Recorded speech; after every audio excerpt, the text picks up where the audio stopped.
Welcome to the Atlantic Bridge podcast, politics viewed from both sides of the pond. My name is Stefan Sasse, and with me is my co-host Emmett Booth. We're very excited to announce we have a guest on the podcast today. We're going to go ahead and let him introduce himself now. Okay, hi, my name is Flora, Cedar. I'm a German and live in Germany, so the first thing to say is the same thing that Stefan said, I think, at the very beginning, that of course for me it's also a kind of an outsider perspective on America in general. So I follow American politics as long as I can remember, but not as closely as the last, let's say, 6 years or so. One of the things that brought me, or that the very first things I remember becoming politically interested or active in any way are actually two things were happening in America at the time, and that was Rodney King first, and then the O.J. Simpson trial. And when this year started with the FX series American Crime Story, it was the first kind of pushback, or I was remembering stuff from the 90s. So, and I think the whole election that came back over and over and over again, I think in part of what we are seeing right now, left, right and center, Europe and America, has to do with things that were happening during the 90s, in my opinion. And I am born 1980, so I'm technically a Gen Xer. Have always kind of sympathized, though, with the millennial generation, because I think that because of the invention of the internet and the use or growing up with the internet, I think has consequences economically, politically, but most of all changes the kind of communications that we have, and also how we exchange our experiences. And so I think that has a bigger impact. Plus the millennial generation is the first generation, at least for Europeans, who was not raised by parents who themselves lived in an authoritarian system or had a war in their own country. Sure. I came here for over totally different stuff that you guys are doing on the internet, and then I found first the more nerdy blog of Stefan, and then from there his German politics blog, and then back to this podcast. And Cool. I kind of, when I started to following American politics more closely, so around 2010, I was the bubble, put it that way, I was in, the people I surrounded myself ended up being basically the part of the Bernie movement this year. So and then when I listened to your podcast, it was kind of a confronting of that, and trying to figure out where I stand and what is going on.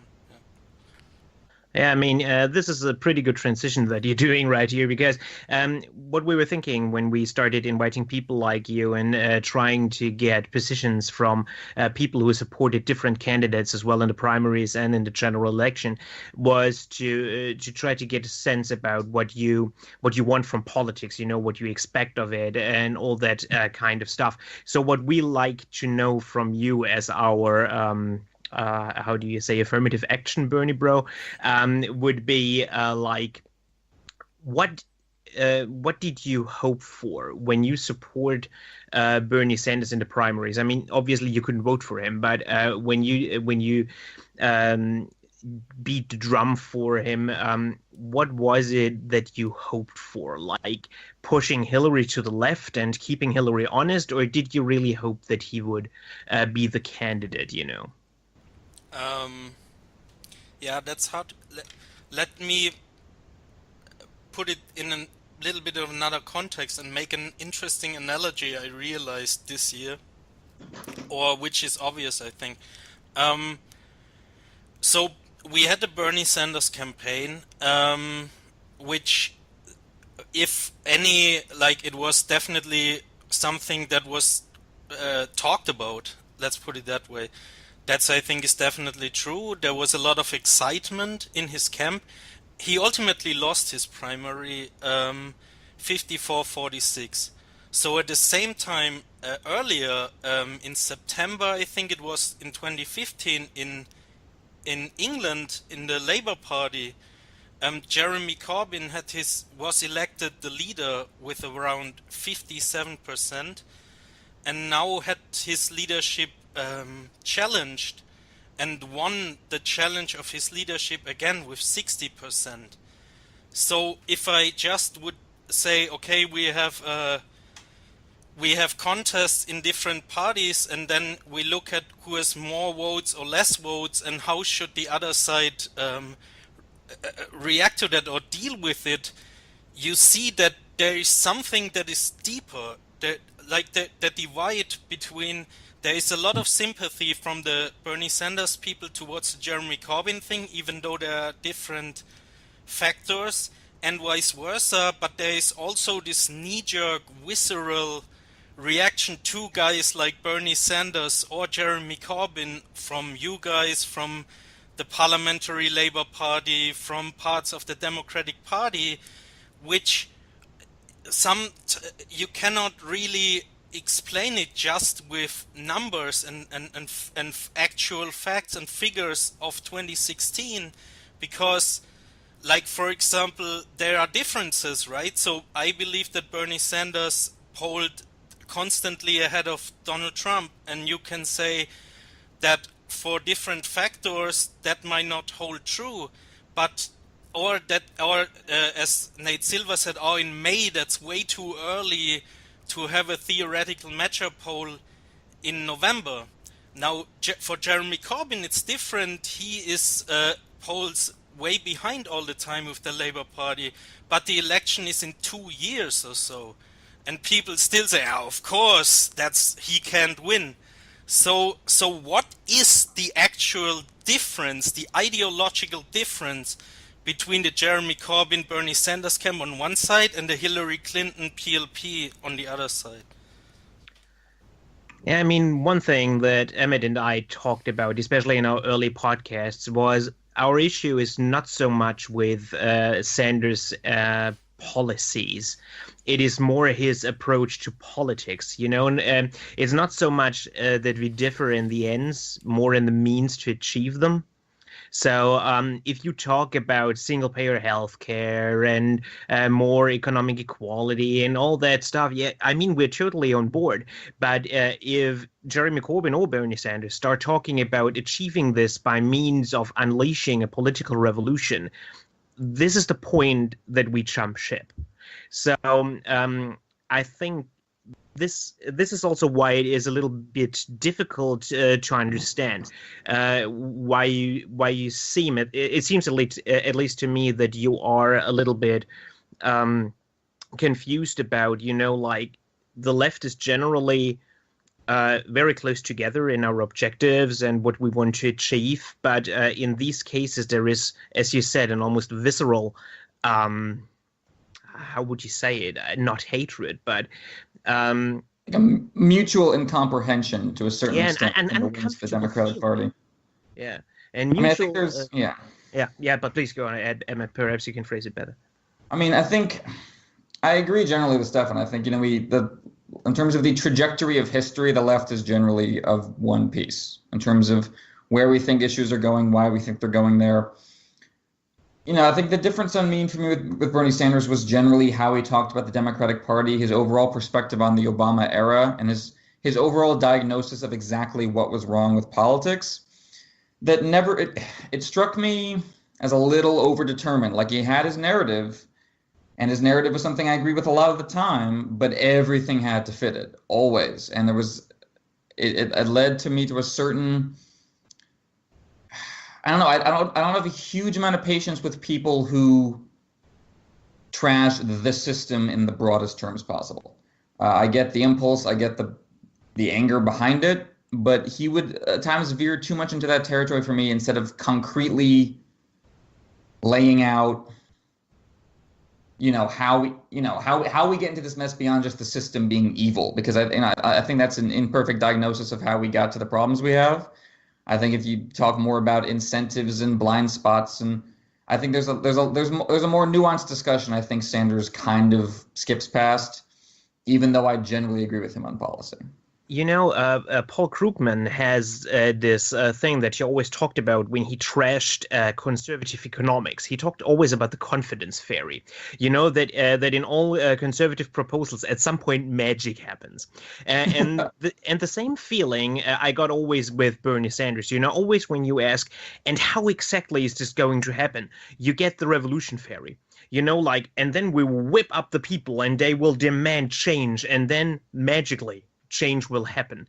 And you always had this, with Obama and Hillary, you had pages and pages of policy proposals. We are at A, we need to do B, and then we get to C. And with Bernie Sanders, it is always, we are at A, we want to get to C, and B is like some magical revolution thing. That is how it always struck me. What I always felt, it felt unsound to me. You know what I mean?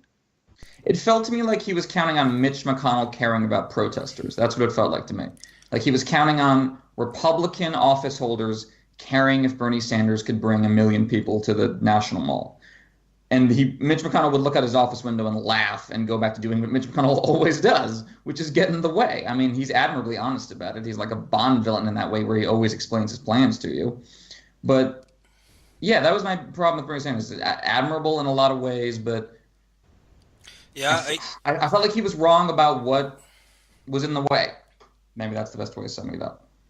Anyway, we've rambled. I think that those are actually two different questions, right? So the one is, I think that when he uses words like revolution or socialism or mass movement or something like that, that for some of you guys it produces a kind of throwback, a reminder of things that happened in the past, that I think are not necessarily true for those movements or how they present themselves. Sure. I think that words, definitions of revolution, socialism and stuff change all the time and are also dependent on who hears them and what history do you have, and on what view on history do you have, and how do you what do they spark of thoughts that go beyond what is actually there. So my main point in life or in general, since I'm politically active, is that we talk about bubbles, that we talk about perspectives, because for example, of course you can say someone is always negative if he only criticizes stuff that's not okay, or you can say, hey, he's maybe just he's actually believing in having wanting to improve the country or stuff around them more and more, and that's why he's focusing on the negative stuff. So that's one separate debate, and also what are bubbles, and what is why is it's so important. I mean, we as a liberal movement in general over the last 20 years have destroyed convictions that were true before, just true. So I just read a study about Germany, and it was about the backlash, and it says that, oh, now for the first time, union members, I didn't remember all, but were even more likely to be racist than before, which was interesting because I had expected that maybe it's anyway that way. But okay, but what I found interesting is there was, for example, one number, it says has a problem or so with transgender people. And the higher numbers for union members was like 17%. And while that's maybe concerning or has risen over the last 2-3 years, if I asked someone in the 80s or 90s about transgender people, that they wouldn't even understand the concept. So I think that we have to see that sometimes that all our perspectives are different, and that's why we come to different conclusions. Now to the political side, what I think is that not only revolution, socialism, and so on produces this visceral reaction. It's also, as you said, Emmett, when he talks about the system and what is wrong with the system and so on, you see it as a broad and general criticism, while I hear that and know what, like, the details he's talking about. Sometimes it's not easy. There was a lot of debate about economic interest versus identity politics and stuff. But how do you sometimes even separate the two? I mean, what is happening in North Dakota right now with the North Dakota Access Pipeline and the protest of Sure. Sioux Nation against them, right? For them, that is their land, their sacred sites, their burial sites, but their water and the water source for millions of people. So that's deeply their identity. Yet there are economic interests against them. And how is the Democratic Party speaking out in those cases? Or when you have in the South, of course, racism is the main problem, but candidates then get supported, sometimes not because they are racist, but maybe because they are for certain tax cuts, or because they are involved or they support fracking, and then they get the money, and in 97% of the cases, the person with more money wins a congressional race. So I think there is a huge problem in the United States how economic prowess translate into political leverage. That is Absolutely. You're worse absolutely than right in about other that. countries. Yeah. I think no, powerful economic actors capturing political power is a gigantic problem in the American political system. I think anyone who says anything other than that is kidding themselves.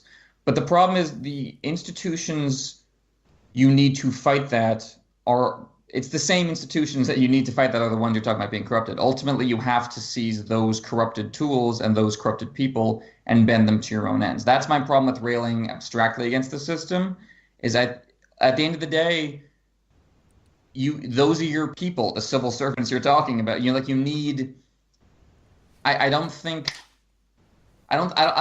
clean slate or scorched earth politics actually works wonders for reform. I think capturing even corrupted institutions and corrupted people for your own benefit is ultimately how you push the ball forward, at least at the federal level, at least at the presidential level. Radicals absolutely have an important part to play in politics and in left-wing politics.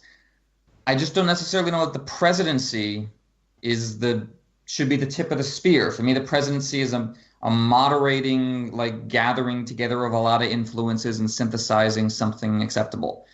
It's about taking good ideas that come from the left and, putting, okay, what would the unintended consequences of this be? And what are other actors going to think? And how do I defend these rights? And For me, like that's more the direction of what the president needs to be doing. And Bernie Sanders, like when Paul Ryan, there was that meme on the internet about Paul Ryan scaring people, say, you know what happens if the Democrats take the Senate? Bernie Sanders is going to be the budget committee chairperson. Yeah, that would be great. I'm totally in favor of that. I would love him in that role. I don't know that the presidency, though, again, we're talking about means versus ends. I agree with a lot of what you're saying about, how galling it is to watch people's rights being taken away and the National Democratic Party not do much about it. And there's definitely reforms that need to be made. Him as the president didn't really strike me as the great kind of the means ends going together, because like I support like Keith Ellison for running the DNC now. I think that's an appropriate, great use for the left capturing power in the Democratic Party. That makes sense to me. Bernie as the presidential candidate didn't really work for him because a lot of the issues Stefan is raising. And just when you're the president, the ideals are great, but your numbers really have to add up, more than they do if you're, just leading a keep Hillary honest movement or just trying to get the National Democratic Party as left as possible, which I totally support. Keeping the National Democratic Party as left as possible is a great goal. Bernie as the candidate didn't strike me as the best way to do that. Yeah, my personal position is that I was never sure myself if Bernie is the ideal candidate. I think that the reason why Hillary Clinton was the wrong candidate is that this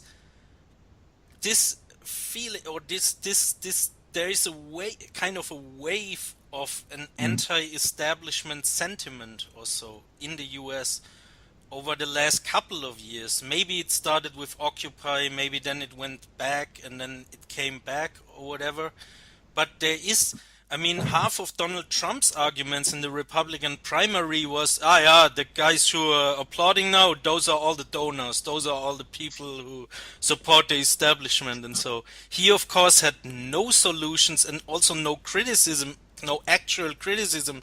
In fact, he was the one who bought politicians before, and that's what he said. But that alone was like but he was at least talking about it. I think I found a quote from the Oregonian, one of Bernie Sanders' first rallies there, where someone wrote an article about it and said, for the first time, because that is also interesting, right? When people say, he doesn't talk like a politician, what does this actually mean? Yeah. Sure. When Donald Trump says he doesn't talk like a politician or he wants to be politically incorrect, that just means I say every racist, xenophobe, and sexist thing I can imagine. So, and that's it. Yep. But what I found interesting about this quote from Oregon was that they say Bernie Sanders was the first politician they met that treated them like intelligent human beings. And I think there is, because when people see politicians, for example, that extends to our differences here, extend to a lot of stuff. So for example, I not only believe that Bernie Sanders would have won the election against Donald Trump, I also believe he would have won the election against Jeb Bush or Marco Rubio, while I also believe that Hillary Clinton would have won easier against Jeb Bush or Marco Rubio than against Donald Trump. That last one's probably true. And the thing, because I think the main thing is this anti-establishment streak, and can you be connected to this system that people hate, or are you some kind of outsider there? Especially this year for this election cycle, 2016. The thing with the anti-outsider thing is it comes up every election. Exactly. That is one of the big problems I have with this argument. And Donald Trump is the first guy ever to really take this to any sort of coherent conclusion. And he's not as you already noted, he's not exactly an outsider's outsider. He's an outsider in terms of politics, but he's basically a plutocrat. So it's not like he's a stranger to the federal politics. And one doubt that I have of a hypothetical Sanders-Trump matchup in which you say there's a strong outsider sentiment going on. Then you have two guys basically selling the same product. Yeah. And all assumptions about Bernie Sanders's great attraction to quite many people, I just have a gut feeling that if you present people with a choice between a left-wing outsider and a right-wing outsider, the right-wing outsider wins. In this country, yeah. And then you have, and then we don't even start about all the problems that you have if you have two populist outsiders running like that, because what happens to all those people who genuinely exist that count themselves as moderates, who have supported Hillary Clinton, who have supported Jeb Bush before, and all those persons, because they basically have no one to vote. And if there is one mechanism that really holds true over decades of political experience right now, it's that the right is much, much better at getting the coalition back together come election day and to swallow whatever pill they set before them, especially if their outsider is a plutocrat, while Bernie Sanders is like, quote unquote, the real deal. And these are all really big problems that Bernie Sanders supporters always seem to ignore, at least in my mind. And you talk about, what the moderate voters would do, or I think about the well-to-do people who would vote for Mitt Romney but are horrified by voting for Donald Trump. If they were given a choice between Trump and Sanders, they'd vote for Trump, because Trump, at the end of the day, policy-wise, will come around to the Republican Party. He will come around to the donor policies. Bernie Sanders won't. And I give him a lot of credit for that ideologically in terms of just purely philosophically. I give him a lot of credit for that. Again, I like a lot of things about Bernie Sanders. I liked him as a senator in some respects. I would like him as a budget committee chairman. But yeah, Trump, that's the problem with Trump as outsiders. If you actually run down his policy list now, for the most part, he is aligned with the donor class. There were a couple of issues where he's made big deal exceptions. Yes, immigration and trade. And yes, those are big deals. But on the whole, he worked to make himself acceptable to people who voted for Mitt Romney because they like a president with class and who, talks nicely. And were horrified by Donald Trump because he, didn't have any class. He would actually prove more savvy at seizing the leftover chunk of voters, I think, than Bernie Sanders. And again, that's to a certain extent Bernie Sanders' credit, because he would not be bullshitting. Yes, absolutely. And he would not be trying to go back on his message to, and all the things that people like about Bernie Sanders, but that you still have to do to win a presidential election when not everyone agrees with you all the time. I think he wouldn't do those things. And I think Bernie Sanders would end up with a very honorable, awesome 45% of the vote. And then Donald Trump would end up with a larger share, because I think he actually would, at the end of the day, cleave to what the donor class wants. And so, everyone who makes $200,000 and considers themselves a center-right person or a moderate Republican, because there are a fair amount of those voters out there, they would all come home to Trump. And I think that would tell them that. And the other thing about Bernie Sanders in the general election, of course, is that he's never faced a national media campaign like that in his life. And he hasn't faced the Republican Party going after that at any kind of level ever. He's Vermont people. The Republican Party has been crazy old men there for quite some time. It's not a functioning institution. Hillary gives you lots of ammo. That's definitely a huge problem with her candidacy, and always was. But Bernie's never played on that level before. As a national candidate facing the median Republican Party at that level, it's a hypothetical. You don't know. Maybe he could have surfed that admirably. Maybe he could have turned the tables on them. It's certainly possible. I kind of think he might have been torn to shreds by that level of scrutiny and by that gigantic wave of opposition, which again, he is, being a senator from Vermont is really almost like being more a House representative person in terms of the amount of people you're representing. It's no offense to Vermont or people who live there. It's just a level jump, which I don't necessarily like. That's the problem with the scrappy underdog appeal. It's great, but then suddenly you're in the Thunderdome and you have to compete at the billion-dollar campaign level. which I know Sanders doesn't like. So like, there's this, it's a difficult thing to see how it would have worked out. But I think he might have faced a lot of trouble in general election in his own respect. Different problems than Hillary. He'd have strengths where Hillary would have weaknesses, certainly. In terms of trustworthiness, I disagree with the American public on this, but the American public has made it pretty clear they trust Bernie Sanders or Donald Trump more than Hillary Clinton. So Bernie Sanders would have had that advantage in the general election, sure. But I think he would have had his own weaknesses to deal with that I think get papered over because it never happened. And because it's a hypothetical, so we'll never know. Yeah, sure. But that's the biggest problem, right? That it's at the end of the day, it's all hypothetical. This is true. What we do know, as we say, is that right now, at least without the campaign and stuff like that, which of course I guess is a point that he polled better, and so the question is, would that hold true, or why is it more or less likely that that doesn't hold true compared to Trump or Hillary Clinton? But the question is, why do when you said the right is better to hold their coalition together and then to get them out come voting day, what are the conditions for that, or why is that? Why is this harder on the left than on the right? I think in part it's because a lot of poor people who vote Democrat can't get election day off, or can't get their lunch hour off, or have to, there's a lot of good human reasons that a lot of people who vote left can't get out to vote. And I acknowledge, I don't want to be smarmy about people not voting, and I've done that in the past and feel bad about it, because for some people it's genuinely a problem to get to the polls on election day, and you might not be able to do it every 4 years, or doing that in the midterms is hard, and I get that. But there's also a lot of people in the Democratic Party that that when Obama took office, that 20s did not immediately start raining from the ceiling. People got a little too disappointed to the point of just straight up not turning out in 2010 and 2014.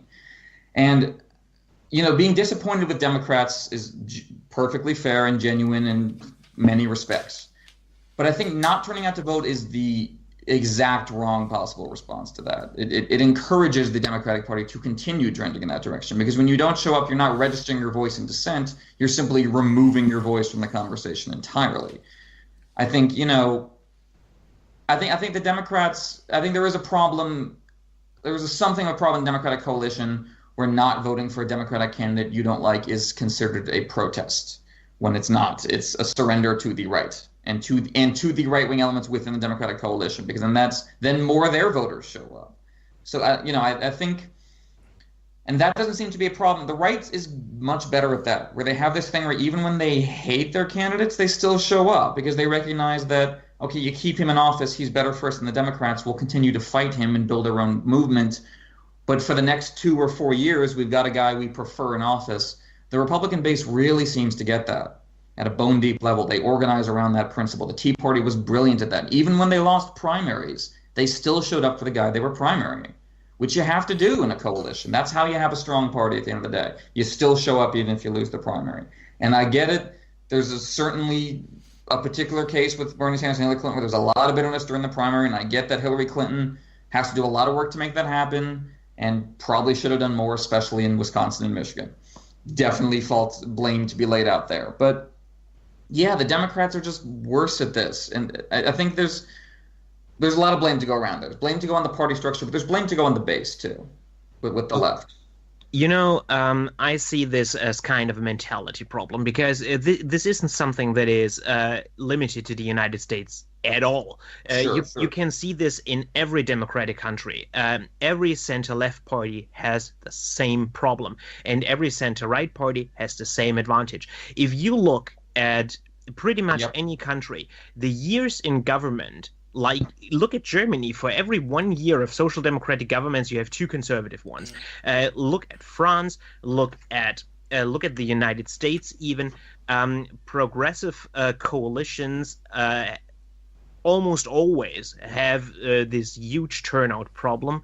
And this can't be just like a problem with a specific candidate or like chance and randomness. This is definitely a mentality problem. And way back in 2011, I wrote an actual essay about this. It's in German, unfortunately, but it was called Between Treason and Triumph, and I tried to analyze like the mindset of the left and their specific problem, and this seems to be to me the real big problem with the left mentality that leads to such results as now in 2016 or in 2000 or in France in 2007, or take your pick. I mean, there are so many examples of this. This has to tick you off at some level.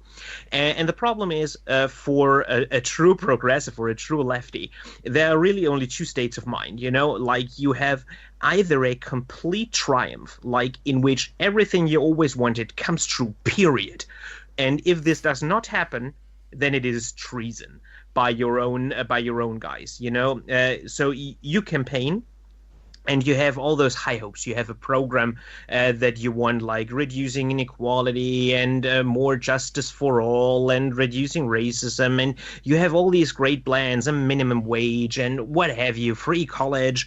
And then you actually win the election. You know, this should be the moment of serene triumph. And oftentimes it is in the night of the election, maybe 2 or 3 afterwards. And then compromises start to happen because they happen in a democracy. And this is the moment in which lefties immediately switch like 180 degrees into a mode of we have been betrayed and our party leadership are all treasonous whores and they have gone over to the enemy and they're all corrupt. And again, this is not an issue of Democrats. You can see it with the Social Democratic Party in Germany. You can see it with the Socialist Party in France. You can see it with Labour Party in Great Britain. You have it everywhere. It's always the same conversation. You can see it in the 70s, in the 80s, in the 90s, in the 2000s. It doesn't matter. It is always the same mechanism.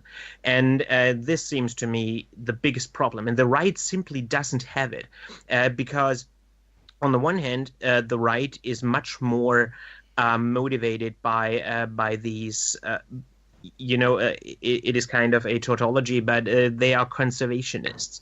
So they are happy if nothing changes. And there is nothing that is so easy to achieve in politics as nothing happening. So they are much more easy to please by definition. That is one big advantage. Come election day, there is seldom something for conservatives that really pisses them off that the government didn't do because there was seldom a real promise to do all that much. So this is definitely a real advantage. And then they are also much more easily ready to take half measures and accept this as a success. I don't know exactly why the right is more capable and more ready to accept compromises and half successes and that kind of stuff.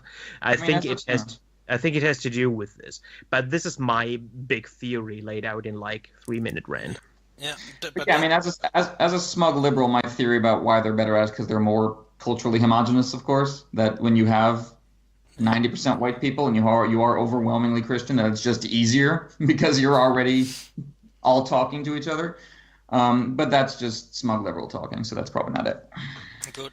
So but the interesting thing about that is it starts right at the center and goes to the left, right? Because when you say no compromises and blah blah blah, that would be stuff that you would criticize Bernie Sanders on, for example, or this side of the party. But the examples we had before were the other way around, where the scenario where Bernie Sanders won, and you said, of course, the money people and the sender people and blah blah blah wouldn't support him in that way, in the same way that the Republican Party would support Donald Trump or any other candidate. And that's why what I said right from the beginning, that in England, Jeremy Corbyn wins the election with 60%, and that doesn't lead to the people in the parliamentary party to say, yeah, now of course it's a shitty situation, but now we have to work with the leader and have to work with the leader. But they go all nuts and even do a second leadership contest and fight to the core to get him out of the way there.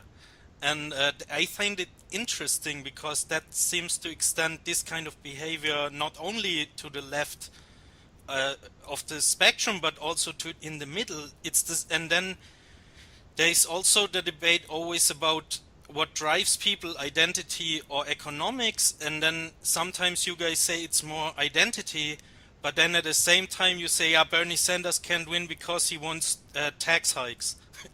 So, but tax hikes are an economic issue, right? So why would then people... Well, maybe because they would get filtered through a racial lens, because American politics have been saturated in this idea for decades that when the Democrats talk about raising your taxes, what they're talking about is giving your money to undeserving black people. That is the core idea of the modern Republican Party. They rebuilt themselves around it throughout the 60s and 70s before culminating in Reagan in the 80s. It may sound oversimplification, but it really holds true for their domestic policy. Everything flows from that. And it's a great trick. It's worked really well. Trump used it really well too. That's how they managed to get the cultural conservative and the economic conservative halves together. This is what holds them together. The idea that Democratic tax hikes translates that into, that they are social justice warriors. This is obviously different language until recently. But yeah, I mean, we do generally say it's not really that identity's more important. It's just that's the lens. Like the economic policy in this country is overwhelmingly filtered through race. And of course, that's a human constant in some ways and true in many ways in different countries. But in this country specifically, economic policy, redistributive economic policy is filtered through undeserving brown people. That has been the trope from the right that has been the trope from both Republican and Democratic parties since the Civil War. That's these policies inexorably get linked together. And I think, yeah, that would happen to Bernie Sanders too. And obviously that's not saying, that sounds kind of defeatist. I know, oh, this would happen to him, so therefore we shouldn't vote for him. I get that sounds very defeatist, but it was more my sense that he wasn't ready for that. I don't think it was okay that the Republicans would do that to him. But I mean, he still does talk in that way where he thinks that if you raise the median income for white people, that they'll stop being racist. That really is the sense I get from Bernie Sanders a lot of the time, that he thinks Trump white nationalism is purely economic distress being manifested in bad ways. It's just people are freaking out because they're poor and but actually, no, the identity, Trump run rich and middle class white people too. That identity is what binds classes of white people together in this country. And it's specifically organized around the idea that, it's called the mudsill theory, that even poor white people are better off than black people. And that's how you maintain a sense of pride and identity. And I think a big part of the Trump phenomenon has been the sense that that's not the case anymore, that the president is black and has a funny black name, and that there's, when I go to the ATM, there's the Spanish language. And when people say that, that is actually what they're angry about. They're perceiving it as a larger cultural whole.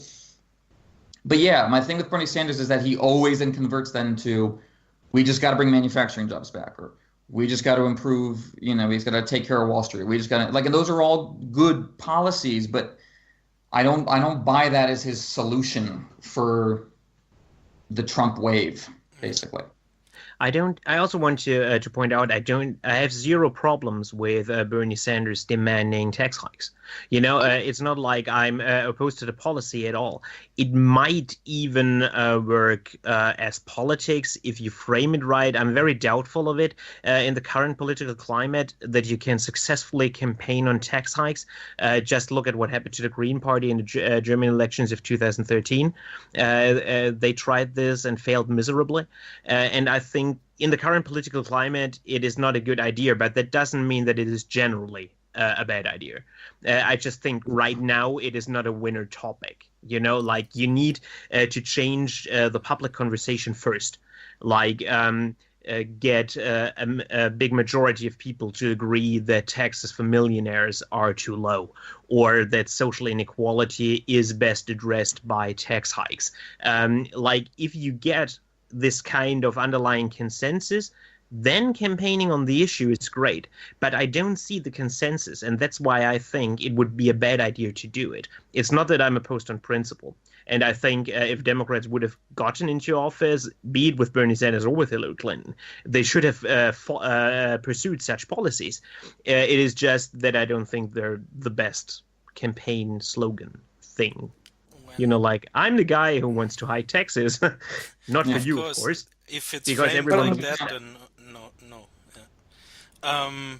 Yeah. So what I see is that what I always felt over the course of this campaign is that I saw definitely weaknesses that Bernie had when it came to race. Um, that I think a lot of his supporters didn't necessarily see, because for them, like, they often compare like several things he did or he voted for, other people voted for what he did. And I do think that it's sometimes the framing. So I definitely disagree with saying that if you only make economic progress, then people stop to being racist or sexist. So I definitely disagree with that. I don't think that's what Bernie necessarily actually said, but I Yeah, can that's an oversimplification. You're right. You're right. understand That's fair. how it can come across that way. Um, but what I do think is that in the 90s, so I have to go back to that, we had this conversation about, before it was always left versus right, and it was kind of this, on the left it was more influenced by communist ideas or so, or classical socialist ideas of, we are on the bottom and we fight the people on the top, right? And then in the 90s, we had a conversation about what is the open society compared to the closed society. And left parties changed on emphasizing more the cultural, like culture wars, what are the different perspectives, what are privileges, what is male privilege, what is white privilege, and stuff like that.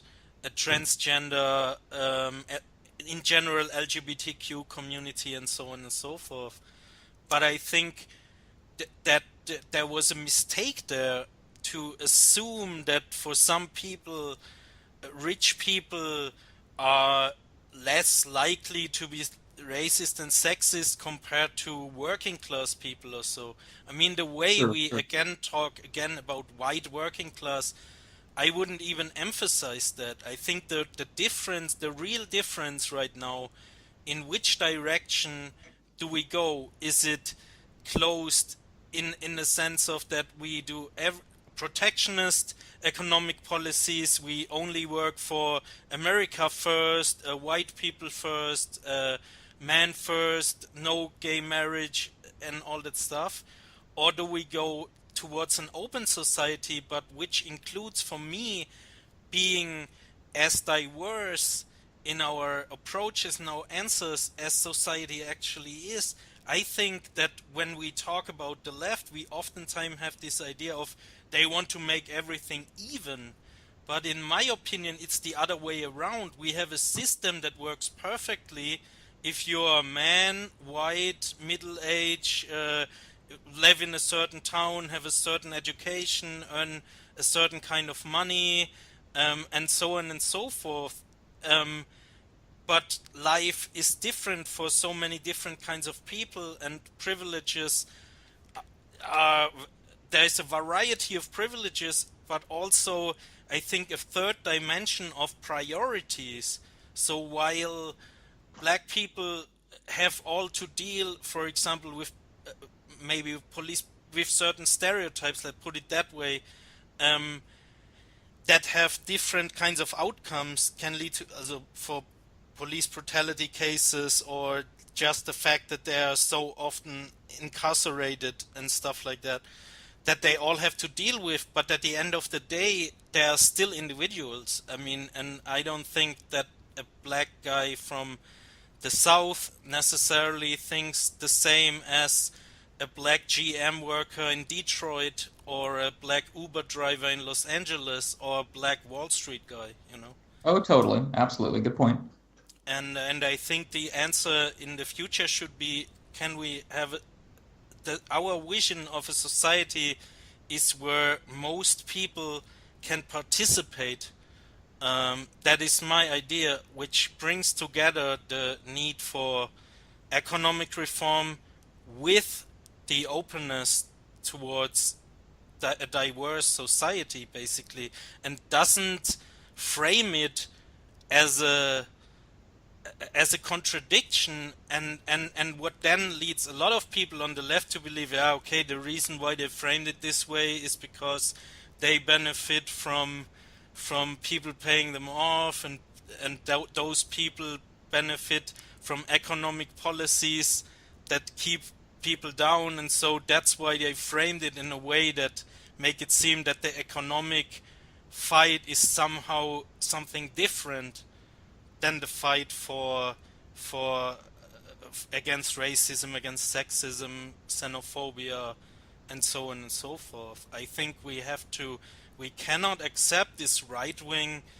narrative that for some reason there is this white working class that's totally different than everyone else. So, I mean, I read comments in newspapers, in legitimate, by all, like New York Times or Washington or others in this regard or of that quality, and you read some of the comments and you think like, I mean, the guy himself is a racist or a sexist, which would be to be expected, I guess, in a society that is based on a patriarchy at the end of the day.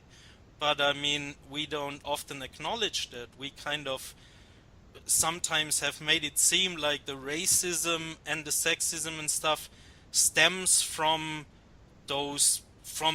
middle America, from Iowa and Pennsylvania, blah blah blah, from white workers or whatever.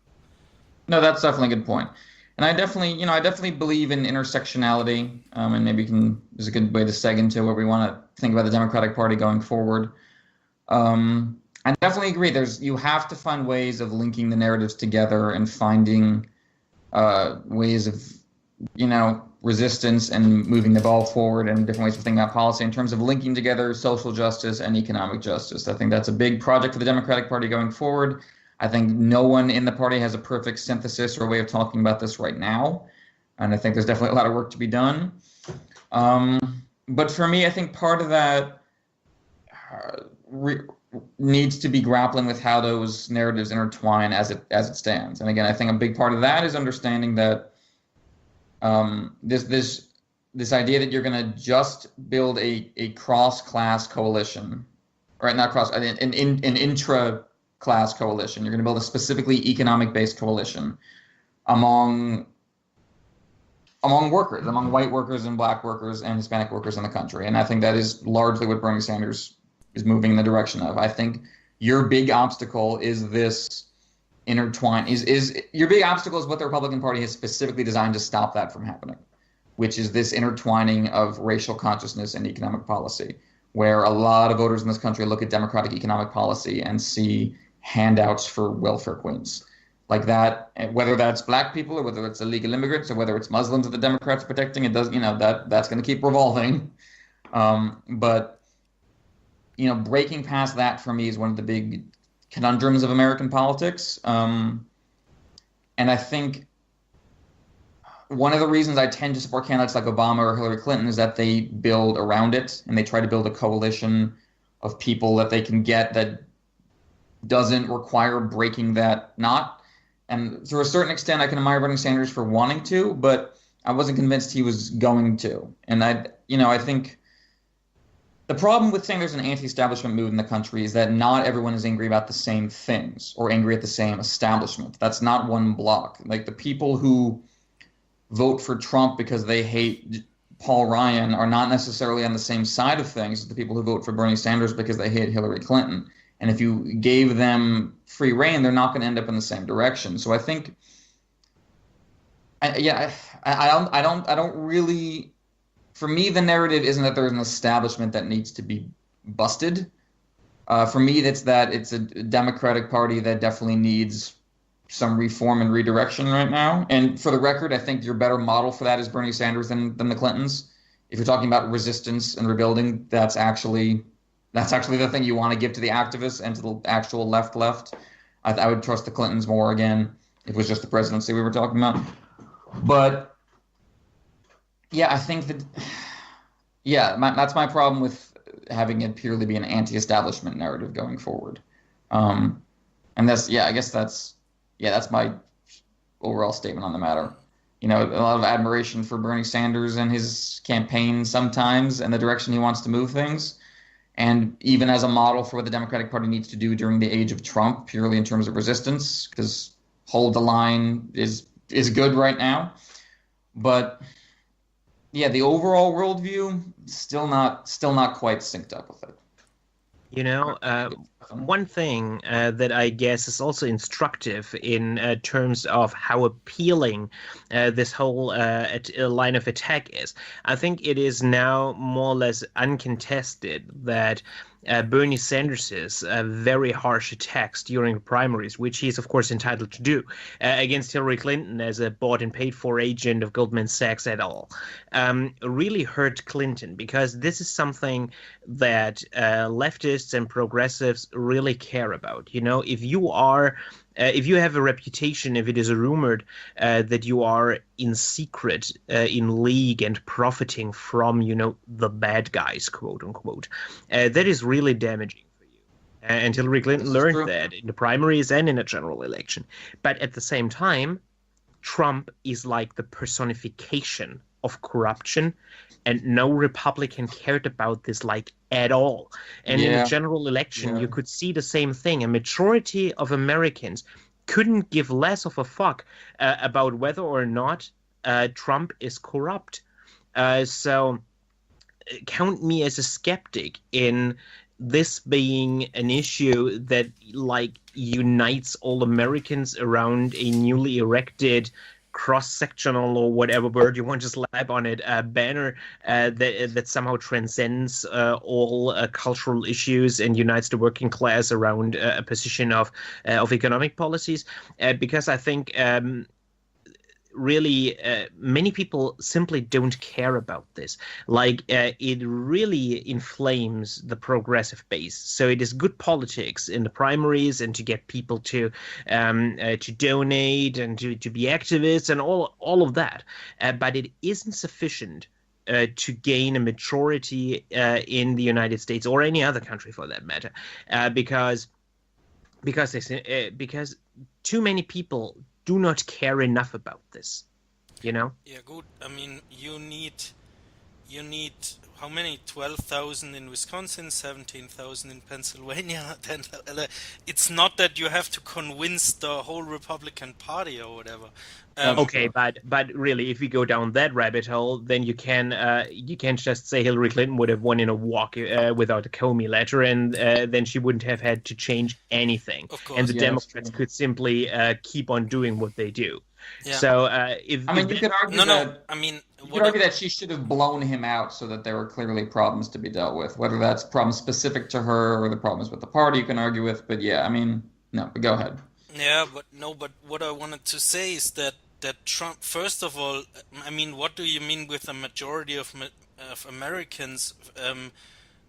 Why is the unreal America 9 to 10 million more people than the real America? Because that's the combined, what Hillary Clinton got more votes plus third-party candidates. So the majority of America, regardless of the system, Donald Trump is president, it's legit. I don't think that the recount should, or if it happens, that it's totally unnecessary, whatever. But the fact is still that more people supported actually Hillary Clinton, and more people supported a candidate that is not Donald Trump than they supported a candidate Donald Trump. The question is actually, how does the Democratic Party present itself to win those voters. You misunderstand my point. I don't want to open this in. Don't get me fired up on this. I mean, I wrote a blog post about it and we discussed it on my German blog. So I definitely agree. This whole real America versus the bad blue America divide. Forget about this bullshit. But it didn't even suffice to win the primaries. I mean, a majority of Democratic voters didn't care about this topic enough to disavow Clinton. You know what I mean? There is a clear majority for whom this is not a center stage issue. They care about it, yes, but not enough to make it the center point of a campaign. So if you have someone like Bernie Sanders running on the system is rigged because people are bought and paid for by rich interests, this doesn't suffice. That is my whole point. Because Trump never had this problem that he was involved in corruption scandals. He just turned the tables by saying, "Yeah, but now I'm going to be corrupt for you." Basically, like I'm only corrupt against the bad guys or some other bullshit, and this obviously worked. So. I have serious problems with the idea that this is a winning message for Democrats. I fear that they would more or less box themselves in, like limit their range of messages for a very streamlined narrative that isn't quite as appealing as they think it is. But in polls, at least, you see that almost like 90%, I think, of Americans say that money in politics is a problem. Like that definitely exists. People never vote for Bernie Sanders because they're Republicans. They say that and they believe that, but they're coming from the right. And like I said, not all anti-establishment people vote the same. Like there's a lot of those people who will never vote for any Democrat at all, including Bernie Sanders, because they don't want to be part of a multi-ethnic coalition. And they will not vote for someone who is progressive on civil rights. That's anti-establishment mood, yeah, but it's not the kind of Democrat can harness. Those voters are not coming. They will not vote for anyone. They hate globalists and they hate Paul Ryan and they hate the system, but they also hate liberals and hippies and black people. Like those are not Bernie Sanders voters at the end of the day. I mean, maybe enough would be to win Wisconsin or Pennsylvania, entirely possible. But like that 90% is not a gigantic Democratic majority waiting to happen. A lot of those people are Republicans. I agree. But the big problem with these polls, do you care about money in politics, etc., etc., the big problem with them on a purely methodological level is that you don't ask people how much do you care. Yeah, so, for example, if you ask me just about German politics, for example, what do I think? Should there be subsidies for solar energy? I will tell you yes. But will I actually make this the centerpiece of my voting decision? Hell no. But you get just to keep with the Germany example, for example, the left party in Germany always tried to make political hay with polls that consistently showed about 70% of Germans in favor of a minimum wage and not in favor of the Afghanistan war. But in reality, people didn't care enough about these issues to actually swing their party support to the left, which polled always around 8, 9, perhaps 10%, but way off those 70%, even though it was the only party at the time advocating these positions that 70% of Germans in polls said they cared, they agreed with, but they simply didn't care enough. And the same problem you have with money in politics. Yeah, no one likes money in politics, but will you vote for the guy whose centerpiece it is? No, because you have more pressing concerns, be it your fear of a multi-ethnic country, be it your fear that your jobs will not come back, be it your fear that Hillary Clinton is untrustworthy, be it your fear that Donald Trump will explode the world. All of those are much more important than money in politics. And it is just so low on the range of priorities with pretty much any voter that I don't think that it is the winning message. You have to have something better. You can campaign on this as well, but not as your centerpiece. And as Stefan said, like, if you build a long-term campaign around making that the big issue for voters, around making that large percentage actually activate that as their number one concern, then you can have a successful presidential campaign based on that. But I think leading with the presidential campaign is just structurally, institutionally not the way to go. I think presidencies, they really are largely reactive for the most part. Yes, they get a lot of leeway in terms of, military deployments and a lot of executive branch stuff. But in terms of, their job is to synthesize a lot of stuff going on around them. And I think, I think Bernie wouldn't, again, that swell that would have to be behind what Bernie's talking about wouldn't quite be there. I think if you want to build it, that's great, but I think the presidential campaign needs to be the culmination of that building rather than the way you try to kickstart it. But again, that's all past. That is hindsight. Going forward, I think there's a lot. Again, I think I think establishment politics is not great at resistance. I think you do need, the intense energy and on-the-ground game of activists to do a lot of that work while the establishment kind of licks its wounds.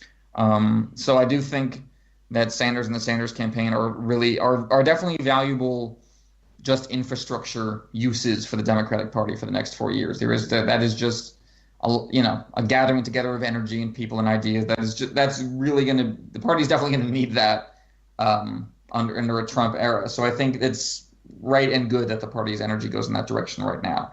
I certainly stand behind my vote for Hillary during the primaries, but in a world where the Republicans have full control of Washington, I think having that backbone and that energy there is appropriate in a way I didn't feel it was quite for the presidential campaign.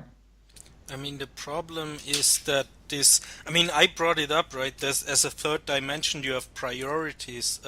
The problem is we often don't have actual numbers on that. So that is my it's all hypothetical, it's all speculation, and our ideology for some reason lets us make oftentimes those decisions, right, if we don't have numbers, and then one assumption builds on another assumption, builds on another assumption, and so on and so forth. So I find it hard to debate that, and I think that there has to be more polling on stuff like that to actually, in the same way that Nate Silver treats election polls, there should be people who treat all the polls in the same way and actually have a comprehensive view on a map on how people actually think and feel. Yeah. More data is something we can surely all get behind. Any other I think that I generally coalesced my closing statement more or less in there. What about from you guys? I think one thing that the left needs, and that Bernie Sanders at least it partially provided, is kind of a new master narrative. Right now, what does the left really stand for? We have identity politics, which is good, and we have something with equality, but we don't know exactly what. All these topics need to be woven into one really potent narrative. Like, what is progress? Really, what do we want? And then you can fold all these issues into this master narrative, like money in politics, and bringing back manufacturing, if you like, and the identity politics, and transgender rights, and so on and so forth. And you need to make this all part of one inseparable story about how America should look like. And I actually also think that Hillary Clinton did a decent job about her part of the equation. So if you take the two narratives of Bernie Sanders and Hillary Clinton, and if you get those two together, that is kind of the challenge that we have right now. Those are not mutually exclusive. Those need to be folded into each other without any of those two needing to give. That is a big challenge, but if you can pull that off, that is, I think, the road to success. You need to and I fold can't it tell like you how. Valyrian steel. Yep. Yeah. Yeah, I think we agree on that, and also, I mean, whatever we can say, but for those two sides, like if there were two sides in the primaries of two ideologies, then I think both candidates weren't the ideal candidates actually to represent that, right? Sure. So, yeah. That's the big problem of this election cycle, and that ended with Donald Trump being president-elect. Indeed. What a perfect ending for that. Yeah, because the sad thing is that I also don't think, I don't think that coalitions in the future, winning coalitions, are like 70% or 90% or something like that. Of course not. But there is a strategic Sure. a favor of the left or liberal left, right? There is something like that. We are moving, the population is moving into a certain direction if you compare it with the 80s and 90s and stuff, or the 70s. Oh, absolutely. And it's a question of how you direct that energy, yeah, and how do you you manage that future. Yep. get those people then to actually show up and vote? Yeah. Yes, indeed. To end on a conciliatory note, perhaps we can all agree that Jill Stein sucks. Oh, Yeah, God. I agree, actually. Yeah. Go away. So When I that, heard her saying, like, okay, now it's 5 million for the recount. No, it's 7 million. I was like, wait a minute. But Okay. but Jill Stein is part of this, right? She got a part of those voters, a very small part, fortunately, and but that is like her, like the kookiness or whatever, like is what pisses people off, and of course, like half of her policy positions. Sure. I just think that all of that is part of the equation, right? If Yeah, the Democrats that's fair. don't play it right, then third parties will actually also gain momentum. Yeah, enough momentum to derail, certainly, and that builds from there. Yeah. Well, excellent. That was great. Great conversation, guys. Thanks so much for coming on.